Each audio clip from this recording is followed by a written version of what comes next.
Magandang hapon. Nagluto muna tayo ng sampalaya ng dahon. Lalagyan mo ng sinapa, itlog. Masarap na ito. Anong pangalan yan, Burman? Ang pangalan ko sa amin ay sampalaya. Iwan ko sa inyo anong tawag dito. Parang margusong na maliit lang.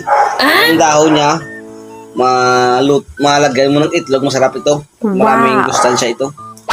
May 3 tong litra na ginabibilangan ng masarap na para sa katawan. Ang A kag B kag C ay paaman pa na D kag F G kag F. Yun ang mambal guys kung namini kay do kasi pala ban sa nga to na ano. Amo na yung chindi. Tapos ang F na feeling gwapo na ano. Wow. Ang G ko